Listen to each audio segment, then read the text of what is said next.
don't think the job is done just because you finally brought the tech online. Hit it! That's what I'm talking about. Wait! Okay, now, from the beginning. Hit it, boys. Welcome to Higher Ed Pulse, your no-fluff guide to artificial intelligence in higher ed. I'm Mallory Wilsey, bringing nearly 20 years of edtech and marketing expertise straight to your earbuds. Higher ed leaders are expected to master AI overnight, but let's be real, no one has time to sift through every headline, hot take, or research report. That's why every Monday, I'll break down what actually matters. Fast, clear, and to the point. Want to sound like the smartest person in the room at your next team meeting? You're in the right place. Let's dive in. Welcome back to Higher Ed Pulse. On today's episode, AI strategy gets plenty of airtime in IT rooms, policy conversations, and vendor demos. But today we're hearing from a faculty strategist doing that work inside the classroom and inside the mess of institutional change. Today, I'm joined by Dr. Nathan Pritts, faculty fellow for AI strategy and program chair for first-year writing at the University of Arizona Global Campus. Nate brings a faculty lens to AI transformation with work focused on shared frameworks, upskilling, and the support that helps institutions build momentum. Nate, welcome to the Pulse. Thanks for having me here. I wasn't ready for that. We're chatting ahead of time, and then you jumped into it, and the podcast voice came right out. The official bio. You rolled into it so smoothly. But I'm excited to chat with you today, Mallory. But Nate, before we hit record, we discovered that we are both big dog lovers, and you were telling me the sweetest story about Juniper the Beagle and her love of sticks and your neighborhood, and I feel like you gotta share it on air. I'll do a quick version of it, and let me just clarify: I'm not really a dog lover. I just love my dog. Okay, that's a fair point. Same for the record. Yeah, happens to be a beagle. She just turned 5. And she is basically the mayor of my neighborhood. One of the things she loves to do is to go for these long walks in the woods, and she'll always find a stick that she wants to bring home, a little bit of a souvenir. And when I say stick, these things are massive. Sometimes they're 4 or 5 feet long. They can be massive around. And the whole neighborhood watches her bring these things back to the house, right? And so because she's sort of famous to a lot of the kids in the neighborhood, what they'll do is when they're out on walks, if they find sticks, they'll grab them, bring them, drop them off by the mailbox here, leave them for Juniper. So now I've just got yard waste everywhere thanks to random kids and my own dog. That's so funny. I love that. My little dog, Blossom, is a 20-pound Aussie doodle, 20 pounds because she's just covered in, fluffy hair. But she loves her toy duck. I was telling you this. And I feel very like I have neglected in the winter time, like the ability to take her on a walk. We both live upstate, and it's been really cold this winter. So Blossom got a lot of indoor ducky time, not a lot of outdoor stick time, unfortunately. You'll make up for it, I'm sure. Oh yes. She got 2 walks today already, the lucky little princess. But we are, we're not here to talk about our dogs, although that could be a whole podcast in and of itself. What we are here to talk about is the fact that for the last 2 years, higher ed has treated AI like a rollout problem. And the conversation has really centered on tools, policies, pilots, procurement challenges. And so you've got leaders over here who want momentum, and you've got faculty over here who are just expected to adapt. And then you've got students living in the middle, and they're just stuck with whatever outcomes get decided. And across our sector, the same tension just keeps surfacing. Campuses are feeling pressure to move, and many faculty, I think if you ask them, feel underprepared, unconvinced, or just simply left out of the strategy conversation altogether. So institutions are making these decisions about teaching, learning, workload, student support in an environment that's rewarding speed, whereas most of the public conversation is still living at the level of adoption. And not a lot of attention goes to the human work that makes adoption actually stick, like the faculty development, shared frameworks, even just trust within inside the institution, judgment to decide which work AI should be supporting, which work people should be continuing to own. I mean, it's pretty messy. And this is why I think, Nate, your role really matters. At University of Arizona Global Campus, Nate serves as faculty fellow for AI strategy, leading work around pedagogy, faculty development, scalable interventions, and keeps returning, he says publicly, to this same idea. Higher ed's return is wisdom, empathy, judgment, and human-centered learning. And so our conversation today is going to sit at the intersection of all of those things. You have campuses feeling pressure to move fast and faculty in need of support, voice, and shared practice. Nate lives in the middle. Let's dive in. Nate, when your vice provost created your role, and you said the idea was catalyst and translator. So take me back to that moment. What problem were you seeing? What problem were you solving? And what exactly were you being asked to translate that nobody else on campus could do? Yeah, the word problem, I don't love that word. I mean, a lot of people think of AI as a problem. And in those first moments, first figuring out what this role was going to even look like, I just kept saying that I wanted to find a way to ask better questions about this moment, about what was happening, about what we could do. Because I felt like, kind of like what you were saying, Mallory, people are rushing to make decisions, to implement tools, and people weren't stopping to ask these better questions. So, I mean, I think initially part of what happened is because my role was program chair for first year writing. When AI first sort of hit higher ed, I think a lot of people looked at it and thought, okay, here's a tool that writes essays. This is a way that students are going to cheat. So this is clearly Nate's problem. Nate's got to figure this out. So it's the new Wikipedia. Right. Course Hero was, we long for the days of Course Hero. So I think a lot of faculty, a lot of leaders across the institution just kept looking at me and saying, all right, help us figure this out. Help us figure out what's going on. And so I really, I felt a sense of responsibility. And I also got really interested in the technology. And I started pivoting my research agenda, pivoting, what I was presenting about and talking about. All the faculty development work I was doing all kind of became focused on trying to understand what was happening. And my vice provost, Blake Naughton, but also my vice president for academic experience, Morgan Johnson, they both sort of noticed, okay, look, we have vendors who are coming to the table with AI tools. We have people who don't really know what's going on, trying to lead us, people from outside of our institution. We need somebody inside who's already doing this work. And so I was right there. All the fingers pointed at me. And so I feel like that question of what were we trying to solve or understand, it really does come down more to understanding, asking those better questions.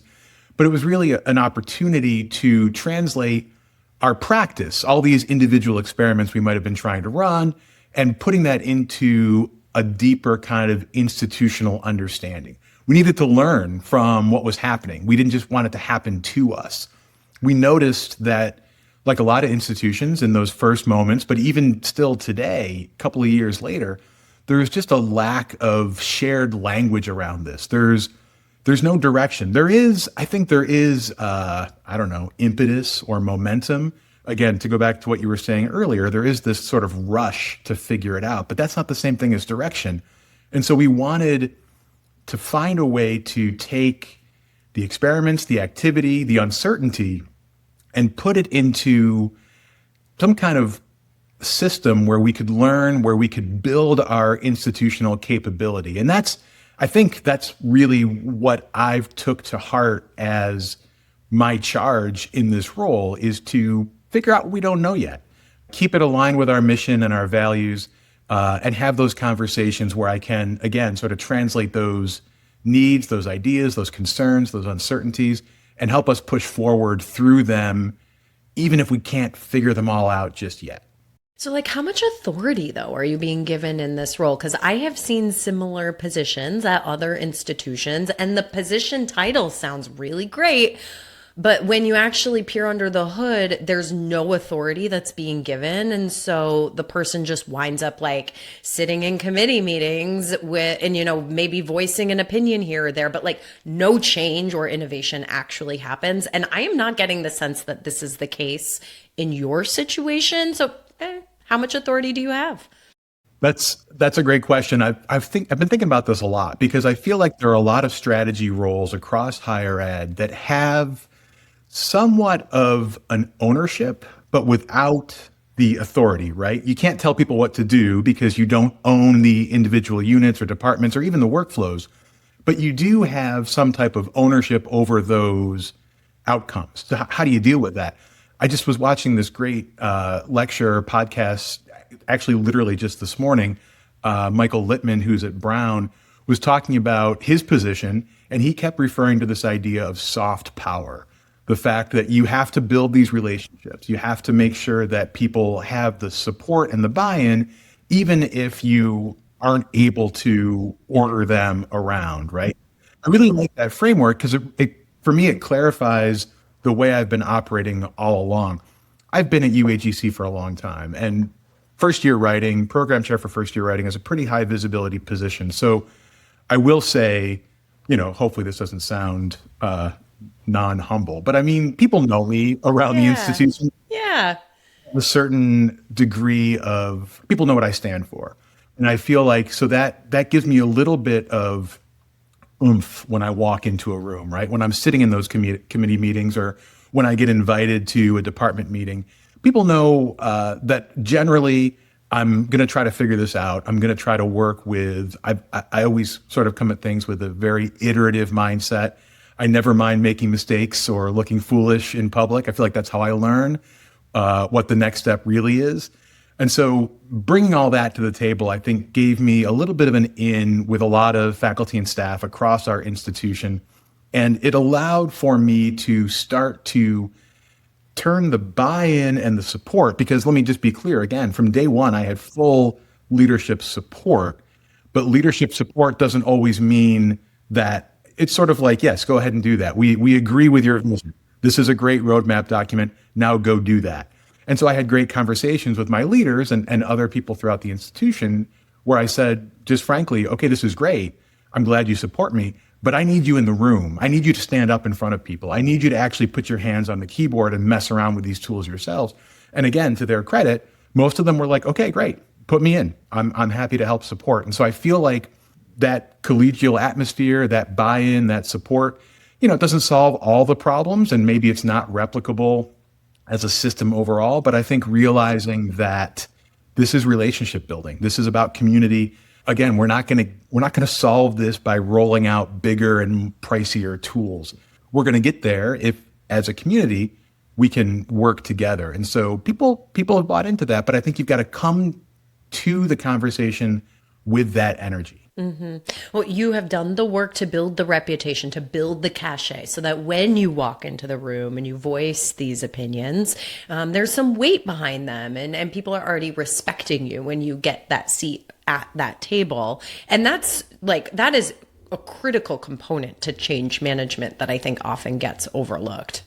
Not to say that people don't totally disagree with me at times. I mean, this is a hot button topic, right? So, yes. So you just put it very eloquently. I was trying to not say that because I feel it, but at the same time, I know that I'm in some of these conversations and I'm looking at a table full of people, a virtual table, where they don't agree with me, or they don't want things to move in the direction that we're suggesting as an institution. Very valuable conversations.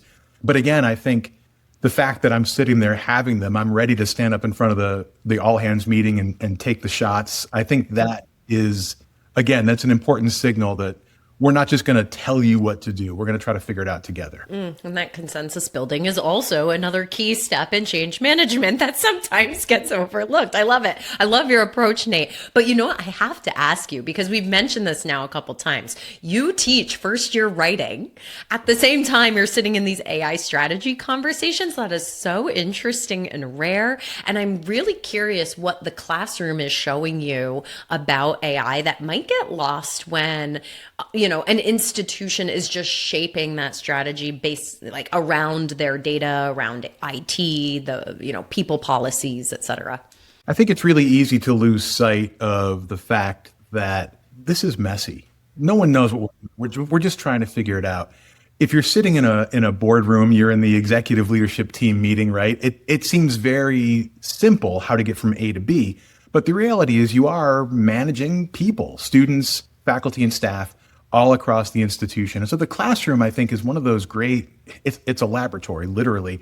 It's where you're seeing that AI usage, it's already happening. So, if your IT team is trying to put down rules for usage, well, it's already out of the bag, man. They're already running through these tools.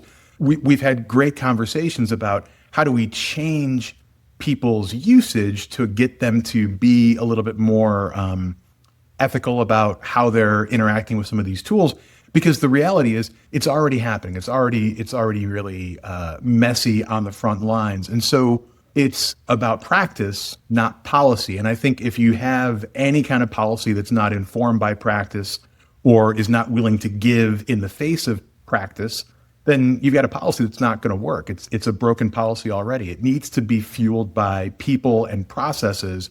And that's the real people who work in higher ed, but it's also the students who are sitting in the classroom already dealing with some of these realities in ways that we actually can't really understand until we ask them, until we start to discuss it with them. EDUCAUSE recently put out basically a voice of the student report on AI usage in higher ed. And one of the things I found really valuable there was just the fact that it exists. I mean, how many conversations are happening in faculty senate or in the provost level office?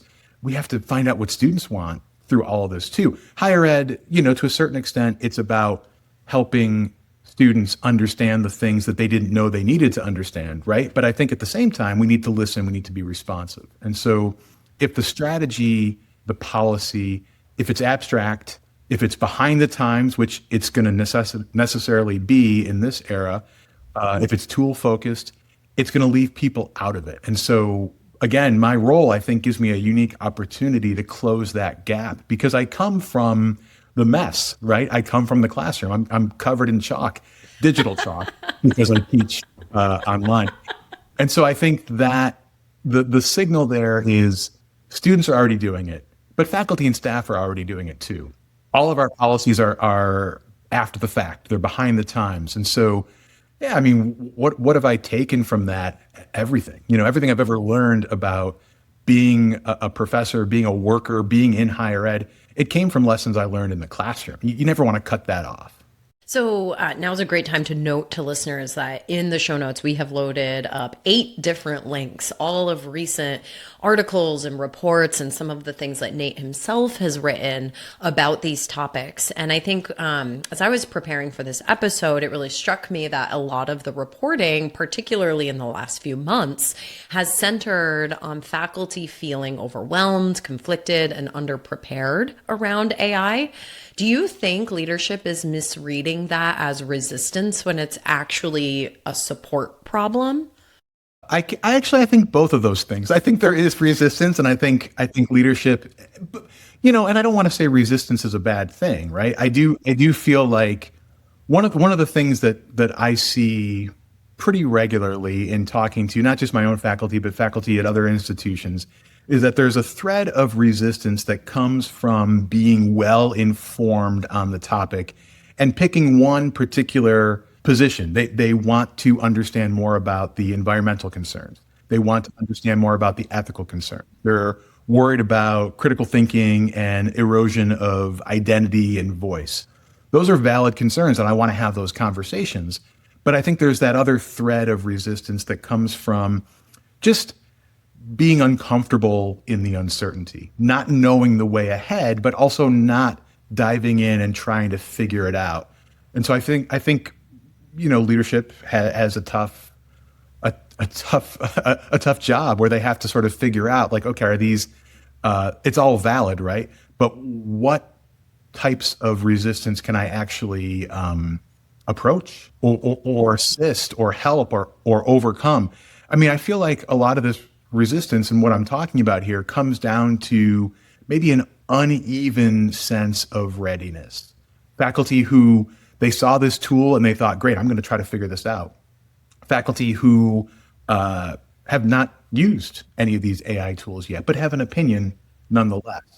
And so I feel like, the opportunity for leaders that comes out of this is to start to fill in that incomplete picture. We're missing the conditions that are going to lead to confidence for our faculty and our staff too.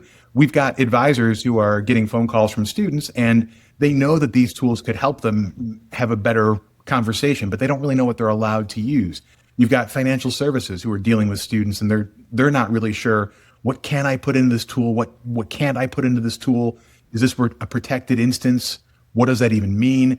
And so when we create those conditions, when leaders can put those conditions in place, I'm talking about things like time to really learn, dedicated time, supported time, on the clock time to learn about these tools and how they can support our workflows, but also models for how to do that. So we're not inventing things from scratch, because we're all institutions across the country are trying to do kind of the same things, right? It looks different at an R1 than it does at a tech school, but it's basically the same types of workflows. So if we have models, that's going to help support our people.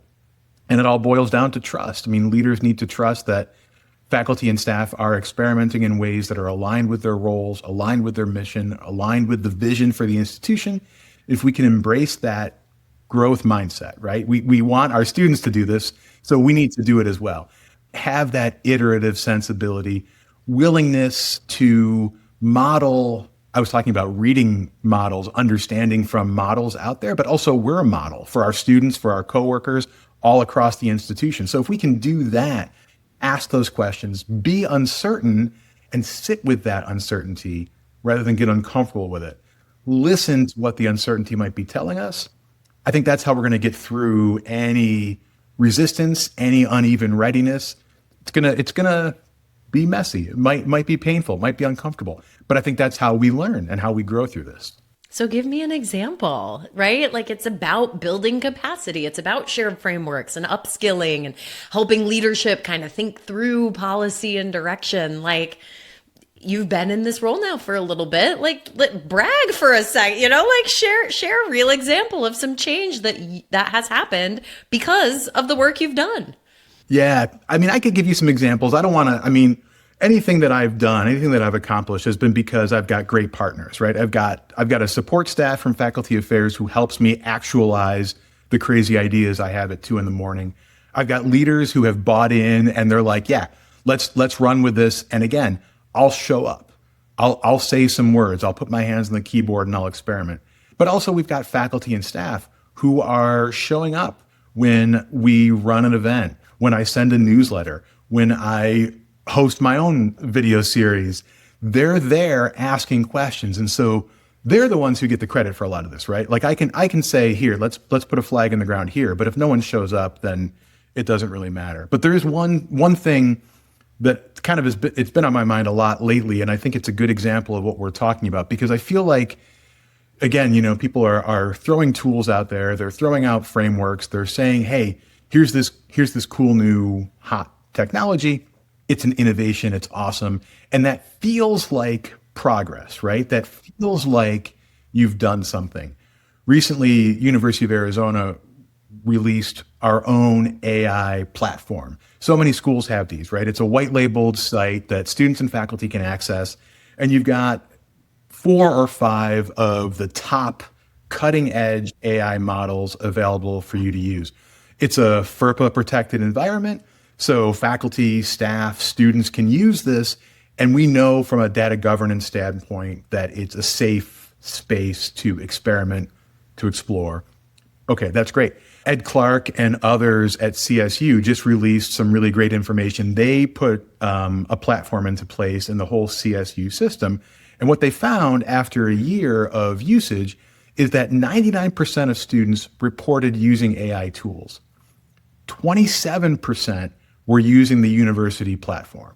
So it's a huge number of people who aren't using what we want them to use, right? So here's an opportunity to learn and to grow. University of Arizona has got this great platform, right? And we're going to roll it out. We're going to let faculty and staff and students play with it. That's not it. That's not the job. The job isn't building a new platform. The job Amen. is figuring out, right. So we have to get people to use the platform. Yes. And so it's one of the projects we're involved in right now. We're trying to pilot faculty and staff from throughout the university, every role you can think of. I'll admit this. I put out an email through our leadership teams And I said, we need a few people from all these different areas to be part of this pilot we're going to run. And I started getting emails from people I'd never seen their name before. I'd never seen their role before. Like, I've worked in higher ed for a long time, but it was just shocking to me to realize the breadth of the way of what the institution does and the way AI could potentially touch it, and that enthusiasm to try to help figure out this moment together. So we're going to run a pilot. We're going to put people into this platform intentionally. We're going to get together a couple of times and have conversations. Where did you use the pilot? Where did you not use the pilot? Why didn't you use the platform? What did you use it for? Try to figure out where we can embed this technology in our workflow in a way that's going to help us understand how people are using it, how to motivate them to use it, or maybe even how to just influence better usage. So, you build it, you put a flag in the ground, or you build the platform, or you bring in this great tech. But if nobody uses it, it doesn't really matter. So I think that's just maybe an example. It goes back to what you were saying. What are we doing? How are we learning through these experiments? I think that's one model for how to do it. Don't think the job is done just because you finally brought the tech online. It's a huge lift. I get that. The job's just starting when you bring the tech online. I mean, how many people want to say, yeah, we spent, X number of dollars to, partner with these institutions and bring in this institutional license, and 27% of our students are actually using this tool. Oh, but 99% are using AI tools. I mean, that's shocking. That should make you sit up and take notice. And so every pilot we run, every initiative we run, you've got to bake in that learning loop. You've got to understand what's happening, because these aren't one-offs. I mean, this is how you change the way the institution works, which is the ultimate goal, right? The ultimate goal is not how can we prevent students from using AI to write a paper, or how can we rethink assessment. Those are awesome things. We need to understand those things. But what we really need to understand is, what does the institution, an AI institution, look like 2 years down the road, 3 years down the road? How are we going to get there? Well, we need to pay attention. We need to listen. We need to keep track of our steps. Technology, or lack of technology adoption, is rarely an issue with the actual technology. Usually an issue with literally everything else. And let me just say, Nate, open invitation. When you get on the other side of this pilot, please come back on The Pulse, and we're going to dedicate an entire episode to dissecting the rollout and how you managed the pilot and what the results were on the other side, because I am so interested in doing a follow-up with you on this one. As we start to wind this episode down now, though, in your public work, you keep coming back to wisdom, empathy, judgment, human-centered learning. Where should AI help higher ed move faster? And where does maybe the educational experience get weaker when efficiency becomes the goal? Learning has never really been about efficiency. It's not about the right answers. It seems like that, especially if you're a student and you're in a class where you're maybe in a little over your head. You feel like what you're trying to do is get the right output, get things done on time, get things done on a deadline.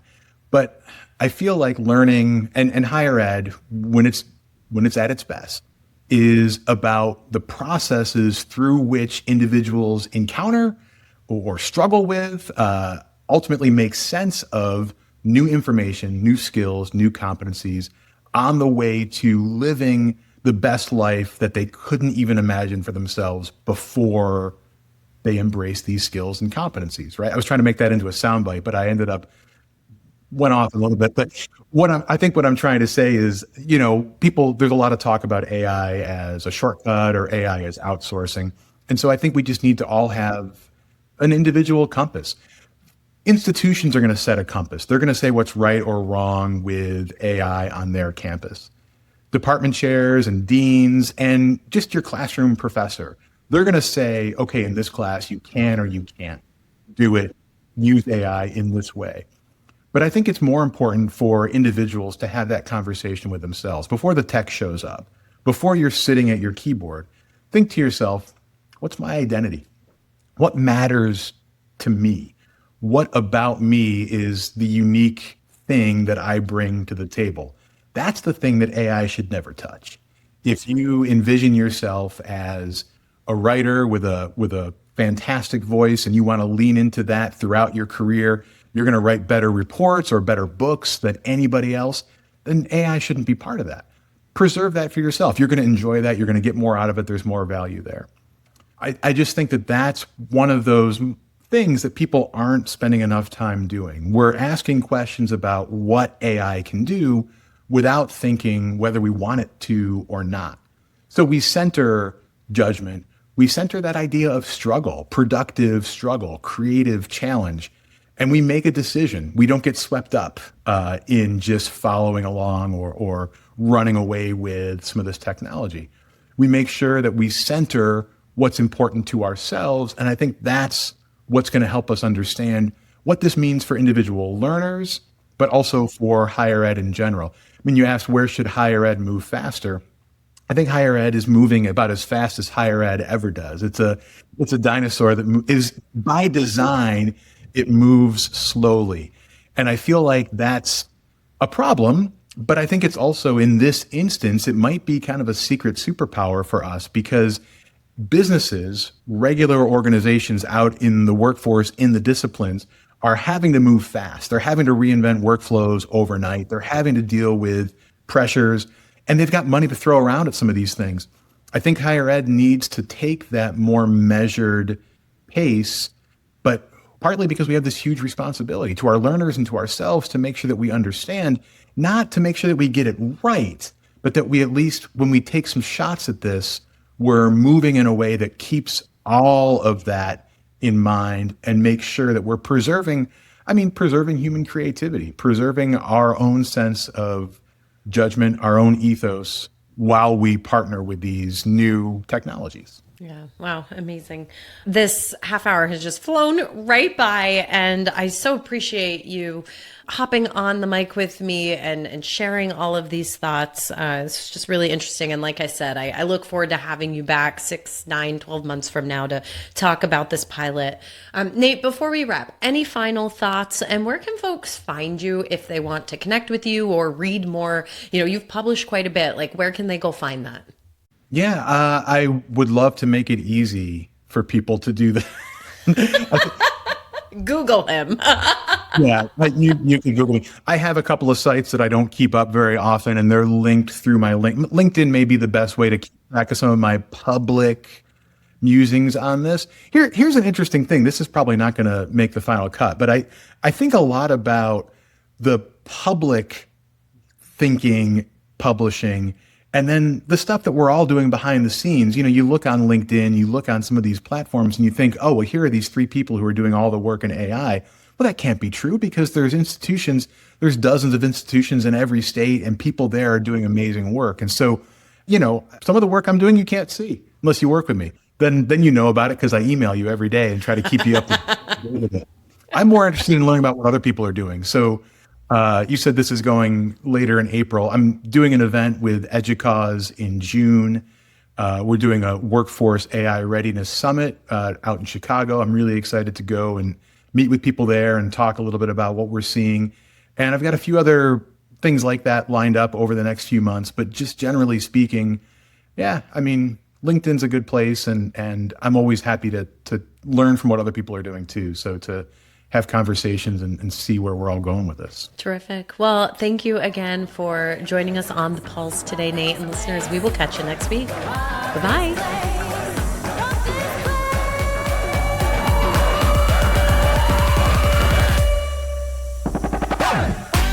Thanks for listening to the Higher Ed Pulse. The show is a proud member of the Enrollify Network, home to Higher Ed's largest collection of podcasts. Enrollify is where higher ed goes to grow. So be sure to check out our other podcasts, webinars, video clips, blogs, and more. Visit enrollify.org and subscribe for all the latest details and content drops directly to your inbox. Enrollify is brought to you by Element 451, the digital workforce platform for higher ed. Learn more at element451.com.